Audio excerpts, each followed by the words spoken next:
Good morning. Before we begin reviewing the entire AP Physics C Electricity and Magnetism curriculum, I think it is important to identify a basic difference between the AP Physics C Mechanics and the AP Physics C Electricity and Magnetism curricula. Flippin' Physics! Are we really going over all of AP Physics C Electricity and Magnetism today? No. He said begin reviewing. I think we are only reviewing electric charges and fields today. Okay, good. All of AP Physics C Electricity and Magnetism would be a lot. Yeah. Okay.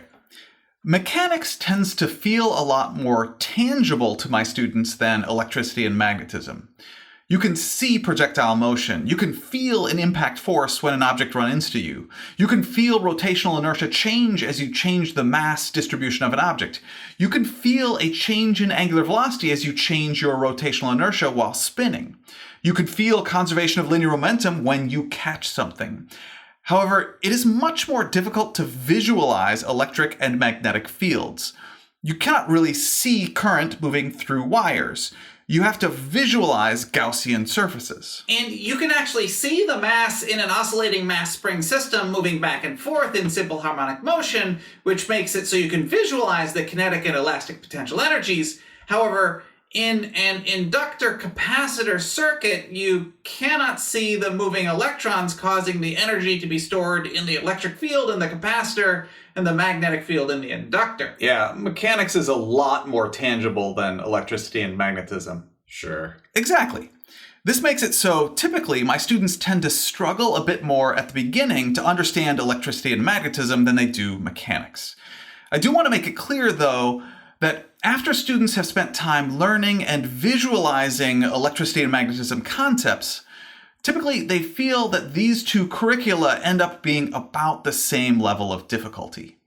Electricity and magnetism does take a bit of time to get used to, though. Yeah, I agree with that. Totally. I love electricity and magnetism, But Right. do you love it more than mechanics? I love them both. Of course. All right, here we go. Billy, please tell me about electric charge. Okay, electric charge is a fundamental property of all matter. The charge carriers are protons and electrons, where protons have a positive charge and electrons have a negative charge. Both protons and electrons have the same magnitude charge called the elementary charge. The symbol for the elementary charge is a lowercase e, and it has a magnitude of 1.60 times 10 to the negative 19 coulombs. That is the elementary charge because it is the absolute value of the charge on both a proton and an electron. But again, the proton has a positive charge and an electron has a negative charge. The symbol for coulombs is a capital C. Coulombs are not a base SI unit. I always found it weird that amperes are a base SI unit instead of coulombs, but they are. Okay. Charge is a scalar quantity. Charge is quantized. In other words, it comes in discrete quantities in intervals of the elementary charge. That is actually an equation. The net charge on an object, uppercase Q, equals lowercase n, the integer number of excess protons or positive or negative charges on the object, times lowercase e, the elementary charge. And n is either positive or negative depending on whether the excess charges are positive or negative. Quantization of charge means an object will never have, for example, a charge of positive 2.1 times 10 to the negative 19 coulombs, because that is not an integer multiple of 1.60 times 10 to the negative 19 coulombs, the elementary charge. The electric charge on an object is determined by the total number of charge carriers contained in the object. For example, the electric charge on an object with 4 protons and 6 electrons equals the charge on the protons plus the charge on the electrons, or positive 4 times the elementary charge, plus negative 6 times the elementary charge, which is negative 2 times the elementary charge. In other words, the net charge on this object is the same as if it contained only 2 electrons. It equals negative 2, the total number of excess electrons, times 1.60 times 10 to the negative 19, which is the absolute value of the charge on an electron, or the elementary charge, and that works out to be negative 3.20 times 10 to the negative 19 coulombs. Many objects we work with will be considered to be point charges, even if they are made up of many charge carriers. And a point charge is a model of a charge where the physical size of the charge, or the charged system, is small enough to be considered to be negligible. That is all I can think of right now. You really do love this stuff. Yeah. Yeah.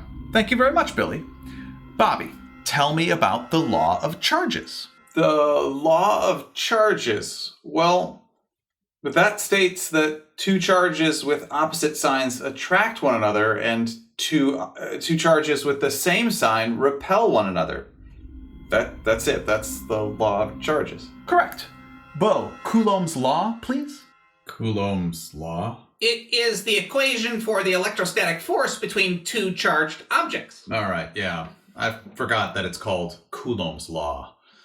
That is, the electrostatic force, which is a vector, equals Coulomb's constant, lowercase k, times charge 1 times charge 2, all divided by the square of r, the distance between centers of charge of the two charges.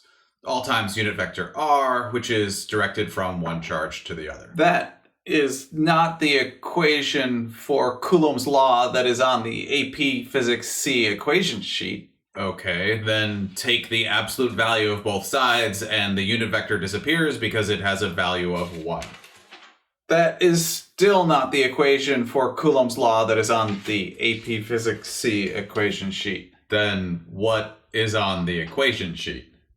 Instead of Coulomb's constant, it's 1 over the quantity 4 pi times epsilon naught. What is that? Lowercase epsilon naught stands for the permittivity of free space, and Coulomb's constant equals 1 divided by the quantity 4 pi times the permittivity of free space. Yeah, Yeah, that's right. Thanks. You're welcome. but what is the permittivity of free space? Lowercase epsilon naught is the permittivity of free space, or vacuum permittivity, and it equals 8.85 times 10 to the negative 12 coulombs squared divided by newtons times meters squared. We will better define it when we get to capacitors and dielectrics. Sure. And to be clear, F sub E is the electrostatic force on each of the interacting charged particles. Lowercase k is the Coulomb constant, which equals 8.99 times 10 to the 9th newtons times meters squared over Coulomb squared. Notice that in the vector equation form of Coulomb's law, if the two charges have the same sign, the force is positive and repulsive, which follows the law of charges. And if the two charges have opposite signs, the force is negative and attractive, which again follows the law of charges. Realize this means the electrostatic force from charge 1 on charge 2 uses the unit vector from object 1 to object 2, as I have shown in the illustration. And of course, the electrostatic force from charge 2 on charge 1 uses the unit vector from charge 2 to charge 1. Now, I do want to point out that according to AP Physics C electricity and magnetism guidelines, you will only be expected to calculate electrostatic forces between 4 or fewer charged objects or systems. However, you may be required to analyze more than 4 charged objects in situations which have high symmetry, so please keep that in mind. Also, the reality is that electrostatic forces, which can be determined using Coulomb's law, cause many of the forces which we work with on a macroscopic level. For example, force normal, forces of static and kinetic friction, and the force of tension. There are just too many microscopic electrostatic forces to reasonably calculate every interaction to find the macroscopic outcome. Therefore, we model the net force caused by all of these microscopic electrostatic forces as these macroscopic forces.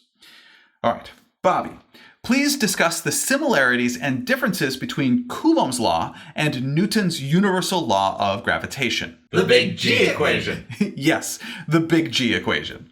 Bobby? Newton's universal law of gravitation states that the force of gravity between two masses equals the universal gravitational constant, big G, times mass 1 times mass 2, all divided by the square of r, the distance between the centers of mass of the two masses. On the AP Physics C equation sheet, it is the absolute value of the vector force of gravity. Sure, but that is the same thing as what I just said. Yeah. Okay, so similarities and differences between Coulomb's law and Newton's universal law of gravitation. Well, the variable r is very similar. It is the distance between the centers of charge or the centers of mass. The electrostatic force can be attractive or repulsive. However, gravitational forces can only be attractive. And the Coulomb constant is much, much larger than the gravitational constant. Big G is not really that big. Yeah. Big G, the gravitational constant, is only 6.67 times 10 to the negative 11 newtons times meters squared over kilograms squared, while the Coulomb constant is 8.99 times 10 to the 9th newtons times meters squared over Coulomb squared. Yeah. The Coulomb constant is a much, much larger number than the gravitational constant. That means when two objects have both mass and electric charge, most often the electric force is so much larger than the gravitational force that the gravitational force is negligible. Yeah. Poor Big G. Right. Yeah. However, it is important to remember that when we are considering large-scale objects like people, planes, pineapples, planets, and prii... Prii? What are prii? Toyota had a news conference in 2011 to announce that the preferred plural of Prius is prii. That is perfectly predictable. Perhaps. Possibly. Potentially. Presumably. Probably. When we consider large-scale objects like platypuses... Or platypi. Gravitational forces are large enough to make electrostatic forces negligible because large-scale objects are usually nearly electrically neutral. In other words, their total number of protons and electrons are nearly equal, which makes their electrostatic force small enough to be negligible. Now let's talk about the law of conservation of charge. Bo, please. The law of conservation of charge. Well, that states that the net charge of an isolated system does not change. And a bit more, please.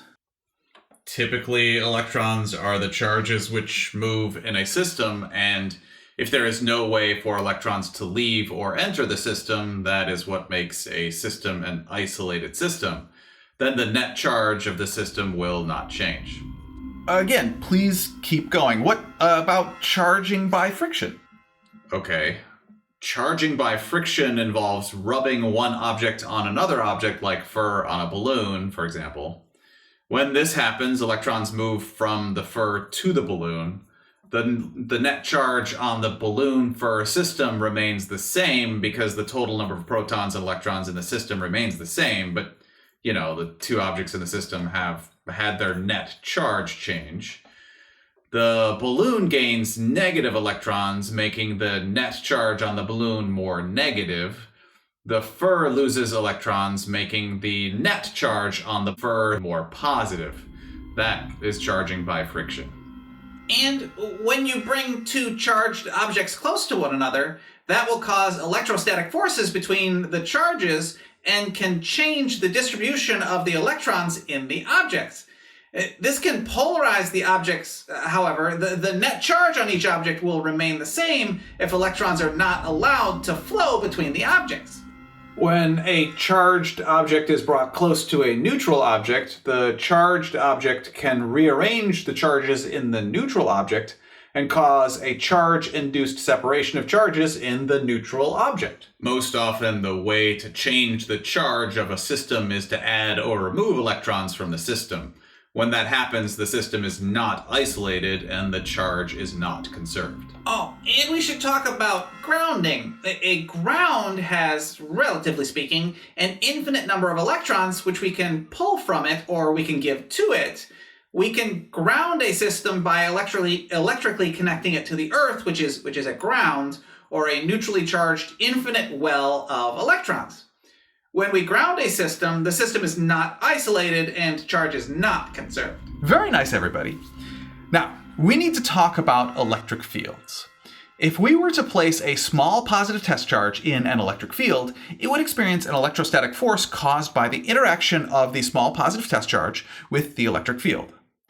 An electric field is the ratio of the electrostatic force the small positive test charge would experience to the charge of the small positive test charge. A small positive test charge is a charge which is small enough not to measurably change the electric field it is placed in. The equation for an electric field is electric field equals electrostatic force divided by the charge of the small positive test charge, where both electric field and electrostatic force are vectors.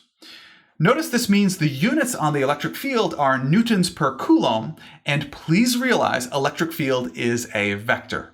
Therefore, class, it has both Magnitude and direction. Notice the electric field and the electrostatic force experienced by a positive charge in an electric field will be in the same direction. Because electric field and electrostatic forces are both vectors in that equation, and therefore they have to be in the same direction. Exactly. Hold up. What if the charge we put in the electric field is negative? I don't think the vectors will be in the same direction then. Good point, Bo. Looking at the equation, how do you think using a negative charge changes the direction of the force experienced by the charge? When the charge is negative in the equation. Oh, I see. Okay. That makes the force experienced by the negative charge and the direction of the electric field opposite in direction because of the negative in the equation. That totally makes sense. Sure, but why do we always use a positive test charge and not a negative test charge? The reason we use a positive test charge is just convention. That is how all electric fields are defined, using a positive test charge. Okay, Bobby, please tell me what the electric field map looks like around a single isolated positive point charge. When we take a positive test charge and place it near the positive point charge, according to the law of charges, because both charges are positive and therefore have the same sign, the positive test charge will be repelled from the positive point charge. That means no matter where we place the positive test charge, it will experience an electrostatic force radially outward from the positive point charge. Also, we know that according to Coulomb's law, the magnitude of the force will decrease as the positive test charge gets farther from the positive point charge. Therefore, the electric field which surrounds a positive point charge is always directed outward away from the positive point charge and decreases in magnitude as we get farther from the positive point charge. We can determine the equation for that electric field by plugging the electrostatic force equation into the electric field equation. Using lowercase q for the positive test charge and uppercase Q for the positive point charge, we get that the electric field which surrounds the positive point charge equals the Coulomb constant times the point charge all over the square of r, which is the distance between centers of charge. Actually, no. R is the distance from the center of the positive point charge to the location of the positive test charge, or the location we are defining the electric field. That equation matches the diagram Bobby drew, right, Mr. P? Absolutely, Bo. And Bo, what does the electric field around a negative point charge look like? Well, it ends up being the same equation, only capital Q, the charge of the point charge, is negative. That means all the field lines go toward the negative point charge. It's almost the same as for the positive point charge, only all the arrows point radially inward toward the negative point charge because the law of charges says the positive test charge will be attracted to the negative point charge because the two have opposite charge signs. Correct, Bo. Thanks. Now, Mr. P? yes, Bobby? That looks a lot like the gravitational field which exists around a planet, right? Yes, Bobby, that is correct. Why is that? That is a fair question, Bobby. Remember that the gravitational field equals the force of gravity divided by the mass of a small test mass.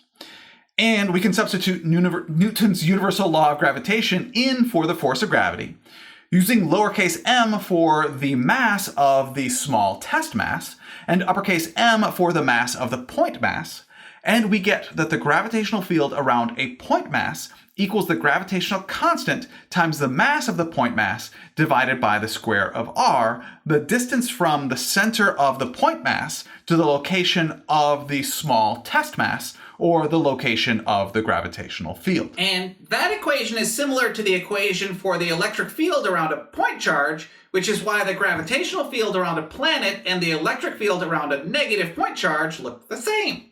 How come we can treat a planet as a point mass? When we get far enough away from a planet, we can treat a planet as a point mass like we do here. Sure, but have we ever been that far from Earth? Depends on how you define we.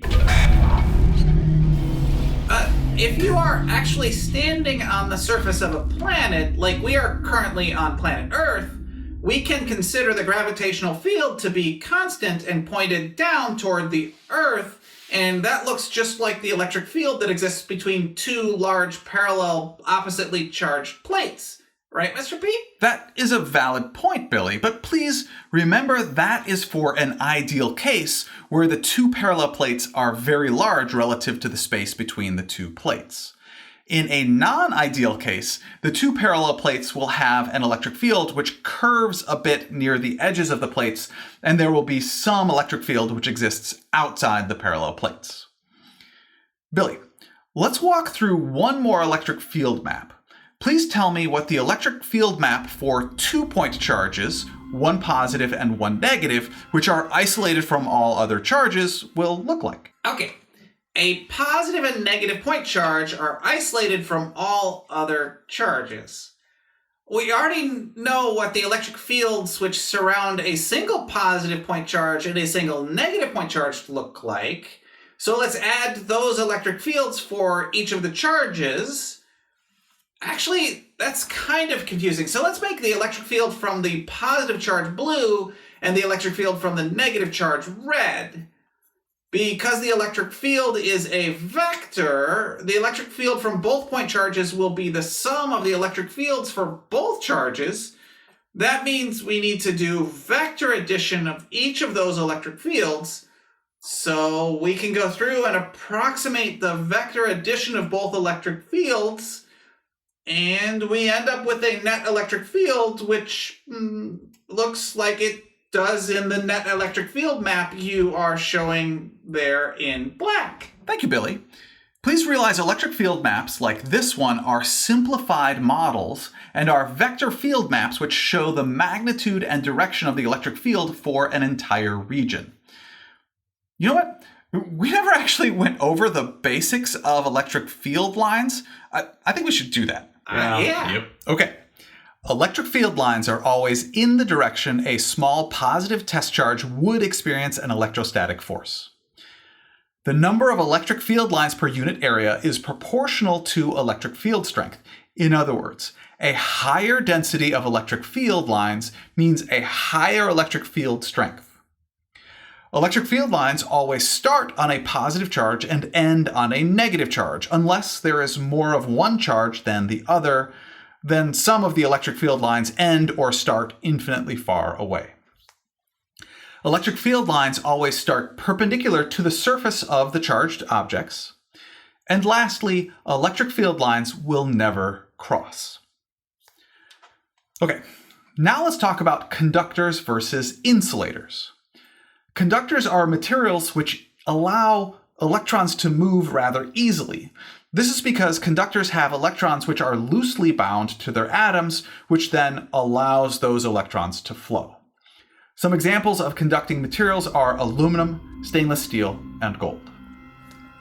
Insulators are materials which resist the motion of electrons. Insulators have electrons which are tightly bound to their atoms, which does not allow electrons to flow. Some examples of insulating materials are plastic, rubber, glass, and paper. Semiconductors are materials which are somewhere in between conductors and insulators. Electrons in semiconductors have some resistance to flow, and the precise resistance to flow is controlled by the composition of the materials and how the material interacts with the composition of other semiconductors in contact with it. Some examples of semiconducting materials are silicon, germanium, and gallium arsenide. Some examples of applications of semiconductors are diodes, transistors, amplifiers, solar cells, and light-emitting diodes, or LEDs. That concludes my review of electric charges and electric fields for AP Physics C, Electricity and Magnetism. Next time, I will be reviewing continuous charge distributions. Thank you very much for learning with me today. I enjoyed learning with you.